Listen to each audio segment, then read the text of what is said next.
This is a special request. We don't want you to smoke genetically. Salut à toutes et à tous, c'est le Farfadet et on se retrouve aujourd'hui pour une nouvelle vidéo sur le jeu Kingdom of Zamalur. Donc en français ça donnerait les Royaumes d'Amalur, qui est un jeu de type RPG, style World of Warcraft et autres, en gros à la vue de troisième personne. Donc nous allons commencer tout de suite. Donc là j'étais sur la page d'accueil, donc on va se retrouver maintenant tout de suite sans faire de coupure directement en jeu, car le chargement n'est pas super long, donc on va le faire tout de suite. Voilà, donc le jeu ressemble plus ou moins à ça. Donc personnellement moi j'ai pris un perso fille, hein. Voilà. Donc je vais commencer par parler des classes.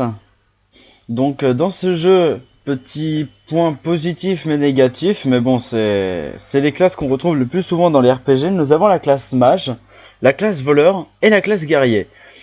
Donc personnellement j'ai pris la classe guerrier parce que j'ai un petit côté bourrin, hein. Voilà. Donc je vais expliquer un peu chacune des classes que nous pouvons retrouver, enfin oui, que nous retrouvons dans le jeu. Je vais expliquer leurs capacités et autres. Donc on va commencer par le guerrier qui, comme vous vous doutez au nom, hein, c'est la classe un peu bourrin. Donc la spécialité des guerriers, c'est surtout de tout ce qui est épée. Épée à une main, épée à deux mains qui sont les espadons, et les gros marteaux. Les gros marteaux à deux mains qui ressemblent à ça, voilà.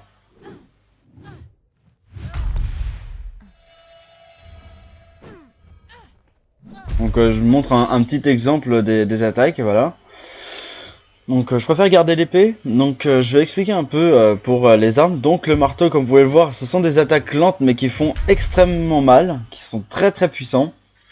Et l'épée, ce sont des attaques plus ou moins rapides, mais qui font beaucoup moins de dégâts. En gros, c'est un équilibre entre dégâts et vitesse. C'est assez pratique quand il s'agit de tuer des ennemis qui font plus ou moins qui ne sont en gros pas des boss, mais des ennemis redoutables sans pour autant être mortels au bout de 3 coups, hein.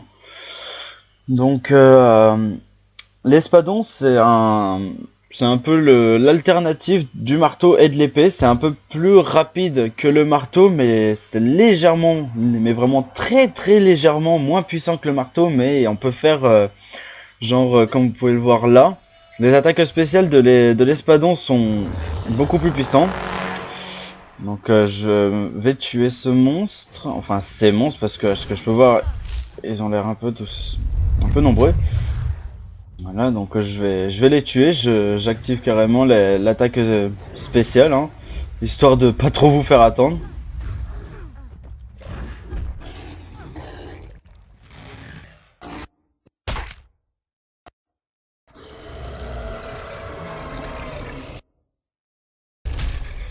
Voilà. Donc je vais vous expliquer après l'espèce de truc bizarre que je viens de faire, hein, je vais vous l'expliquer juste après. Donc je ramasse un peu tous les items, l'espadon. Mince, je crois que j'en ai encore sur le dos. Oh, des zombies. C'est ça, tais-toi. Voilà. Donc voilà, je pense qu'au niveau des armes et du guerrier, voilà, j'ai un peu expliqué. De toute façon, il n'y a pas grand chose à expliquer sur des guerriers, hein. Donc maintenant, je vais parler un peu du voleur. Donc voleur, vous pouvez faire du vol à la tire, donc fouiller les poches des ennemis sans qu'ils s'en rendent compte, mais parfois vous avez la malchance de vous faire repérer comme une merde. Donc le voleur a la capacité de pouvoir porter deux types d'armes, en termes d'armes de prédilection au corps à corps, qui sont les lames faées. Un peu pour ceux qui connaissent World of Warcraft, c'est un peu les armes que porte Illidan Hurlorage, hein. En gros, les espèces de double lames dans chaque main. Donc je ne saurais pas trop expliquer, voilà. Il y a sinon les fameuses dagues, forcément. Et avec ces fameuses dagues, vous pouvez faire des exécutions directes. C'est-à-dire vous arrivez derrière l'ennemi, hop, et vous faites un clic gauche, et directement c'est de l'instant kill, quoi. Je vais profiter pour ramasser ça. Et il a aussi la possibilité de utiliser des arcs longs qui, vous l'aurez douté, permettent d'attaquer à distance, qui est assez pratique quand les ennemis sont assez redoutables au corps à corps mais nuls à distance et ont une vulnérabilité à cause de l'arc, ce qui est très pratique. Donc après, je vais parler du mage, qui lui est redoutable au niveau de ses attaques magiques, très très puissant. Et ses armes de prédilection sont le bâton, la baguette et les chakrams. Donc les chakrams, je crois que j'en ai d'ailleurs. Je vais vous montrer plus ou moins l'arme que c'est, donc on va remplacer ça. Voilà. C'est plus ou moins ça, comme vous pouvez le voir, hein. C'est des espèces d'anneaux, bizarre. Non, trompé. Voilà. Voilà. Ça attaque à une distance et à une vitesse plus ou moins moyenne dans la norme, on va dire, voilà. Donc je vais en profiter pour remettre mon épée. Donc les chakrams sont assez pratiques parce que vous pouvez tenir votre ennemi à distance tout en lui infligeant des dégâts, mais c'est pas des dégâts hyper puissants non plus, hein, faut pas s'attendre à du trickshot. Le bâton est assez puissant mais les attaques sont très rapprochées de l'ennemi. Donc si vous faites face à un ennemi au corps à corps, vous êtes dans la merde, on va dire, voilà. Et la baguette, ça permet d'attaquer l'ennemi à distance, mais je crois que ça consomme de la mana. Quand vous utilisez à chaque fois, oui, quand vous utilisez la baguette, oui, vous utilisez la mana à chaque tir. Ce qui est assez gênant quand vous commencez et que vous avez une baguette et que vous commencez tout juste le jeu, vous avez pas beaucoup de mana ou autre, c'est assez casse-couille. Donc maintenant, je pense que je vais vous parler un peu de l'histoire du jeu. Donc en fait, peu importe la classe que vous incarnez, mais vous commencez déjà mort. Vous êtes mort et vous êtes sur une petite chariote. Et vous êtes poussé par deux gnomes qui vous balancent dans une fosse, et quand vous vous réveillez, eh bien vous êtes sur une pile de cadavres, et en fait, vous êtes en quête de réponse de comment ça se fait que vous avez été ramené à la vie, et vous découvrez qu'en fait c'est le fameux puits des âmes qui vous a ramené à la vie, et vous n'avez pas de destin. Vous commencez sans destin et vous tuez toutes les personnes qui cherchent à vous empêcher de trouver des réponses. Et vous verrez au fur et à mesure qu'en fait, on va dire ça, une organisation qui s'appelle les Tuatha, qui cherche à vous tuer parce que vous n'étiez pas censé revenir à la vie. Voilà, donc je pense que au niveau de l'histoire, elle est pas très complexe, hein, juste à savoir comment ça se fait que vous êtes revenu à la vie comme ça d'un seul coup, et que vous cherchez des réponses, voilà. Donc après, je vais parler au niveau du gameplay. Le gameplay est assez rapide à maîtriser, hein. Là où vous commencez après être sorti de votre pile de cadavres, vous pouvez... vous avez un petit espace auquel vous pouvez apprendre rapidement, genre pour faire des esquives comme ça. Vous pouvez pas sauter dans le jeu, si vous appuyez sur la barre espace, vous n'allez pas sauter. Je suis désolé si vous avez entendu un message. C'est moi, j'ai reçu un SMS, je suis vraiment désolé, j'ai pas pensé à mettre mon téléphone en vibreur, bref. Donc au niveau des touches, hein, vous pouvez les configurer, hein, Z, S, Q, D pour bouger, etc. Vous avez même la possibilité de sprinter. Je sais pas, j'ai eu un retour Windows, je suis désolé. Je ferai un montage. Donc je suis désolé hein, pour ce bug que j'ai eu là avec le retour Windows. Donc j'étais en train de parler, oui, vous avez la capacité de sprinter. Donc voilà, bon, on voit pas trop la différence entre marcher et sprinter, hein, vous courez juste légèrement plus vite. Dans ce jeu, vous avez la capacité de faire des déplacements rapides, genre par exemple, je me trouve ici, et par exemple, je vais aller là-bas, j'ai la capacité, voilà, de faire un déplacement rapide vers la maison des balades, voilà. Oui, non, mais bon, je vais pas le faire, parce que sinon après, ça m'empêchera, ça me fera perdre du temps pour la suite des missions. Et aussi parce que je n'ai aucun intérêt à aller là-bas. Donc voilà, je pense qu'au niveau du gameplay, c'est pas compliqué à apprendre, hein. Dans ce jeu, vous avez aussi la possibilité de faire de la forge et de l'alchimie. Donc je vais aller dans les... Je sais plus si c'est dans les capacités, non. C'est pas dans les capacités, je vous en parlerai après. Non, pas dans la situation, bref. Fail. Fail. Fail encore. Bref.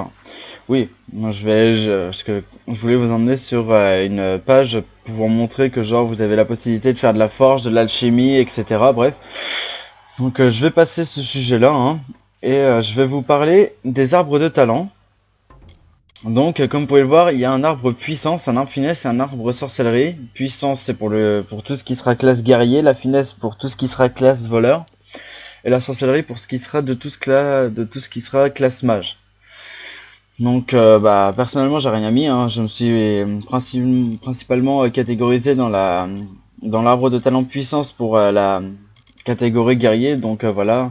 L'armement brutal c'est pour les nouvelles techniques, maîtrise de l'épée longue, le marteau, l'harpon c'est un sort, donc je vais vous montrer des sorts. Un sort que vous apprenez peu importe la classe que vous incarnez. Je suis guerrier et j'ai un sort qui ne montre pas du tout la capacité de guerrier.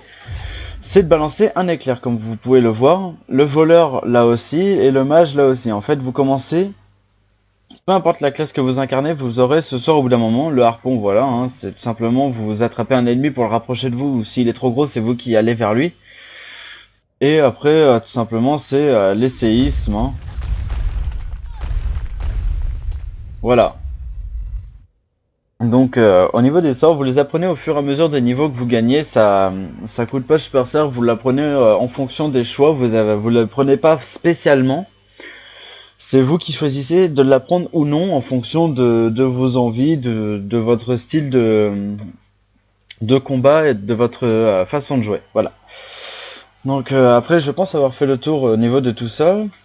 Donc comme vous pouvez le voir au niveau des graphismes, je trouve ça plutôt bien réalisé, malgré que parfois quand genre on essaye de passer à un endroit, genre les caillasses et tout, c'est assez casse-couille. Donc je vais vous parler voilà des objets cachés. Parfois vous trouvez des objets comme vous pouvez le voir sur la minimap, je sais pas, moi j'ai pas fait attention normalement à l'endroit où il y avait cet objet, enfin ce petit tas de cailloux normalement, il y a un genre de coffre sur la map, et là je vais vous montrer qu'il y a deux types de coffres aussi. Les coffres que vous pouvez crocheter à l'aide de crochets que vous récupérez dans d'autres coffres qui ne nécessitent pas d'être crochetés, et assez pratique. Ou sinon vous avez les coffres magiques qui sont particulièrement chiants si vous n'avez pas amélioré les compétences magiques. Voilà. En gros, si vous vous trompez, eh bien, vous recevez un debuff qui est assez casse-couille. Tiens donc, track 100. Eh ben, je suis plutôt content. Pour une vidéo, je débloquais un objet rare. C'est ma veine, dis donc. 43, bah écoutez, prenons-la. À quoi ressemble-t-elle? Elle est plutôt pas mal. Elle est jolie, ça va. Elle a l'air puissante, enfin au niveau des dégâts voilà, mais elle apportera des bonus sûrement, des bonus pour quand je serai en combat. Donc voyons voir ce qu'elle apporte. Secondaire, 29 dégâts physiques, voilà, en gros cette arme elle fait surtout des dégâts d'hémorragie. Donc voilà, comme vous avez pu le voir, parfois nous avons la possibilité et la chance de trouver des objets épiques, comme dans World of Warcraft vous avez les objets verts, bleus, violet et aussi orange. Orange qui symbolise les objets de type légendaire. Enfin dans ce jeu c'est plus du jaune, donc c'est surtout de l'armure comme vous pouvez le voir, voilà. Homme de Shepard, cuirasse de cérémonie, voilà, ce sont des objets légendaires qui sont extrêmement rares à trouver. Donc parfois vous pouvez débloquer en faisant des quêtes. Donc je pense qu'au niveau du jeu j'ai fait le tour, hein. J'ai parlé des classes, des compétences, des différents types de gameplay, etc. Donc je pense que je vais vous laisser là, parce que après ce serait parler dans le vent, j'ai rien d'autre à expliquer au niveau de ce jeu. Donc on se dit à bientôt pour de nouvelles vidéos, que ce soit du gaming ou du tuto. N'hésitez pas à me faire part de vos avis, de poster un petit commentaire si vous voulez que je fasse une vidéo pour un certain tuto, pour un certain jeu, genre Counter-Strike ou autre, Let's 4 Dead, Amnesia, etc. Mais je ne fais pas de vidéos sur Call of parce que c'est pas trop mon type de jeu. Bientôt je vais avoir Battlefield 3. Pour ceux qui auraient des petits conseils ou des astuces pour ce jeu, n'hésitez pas à me mettre un petit commentaire parce que je n'ai jamais joué à Battlefield, je ne connais absolument rien du tout. Donc n'hésitez pas à me laisser un petit commentaire ou des conseils ou autres en message, commentaires, etc. Voilà, bref, si vous avez un moyen de me contacter, n'hésitez pas. Donc si vous avez aimé cette petite vidéo présentation du jeu Les Royaumes d'Amalur, n'hésitez pas à vous abonner et à mettre un petit j'aime, ça me ferait vraiment plaisir, ça serait super. Donc je vous dis à bientôt. Salut tout le monde!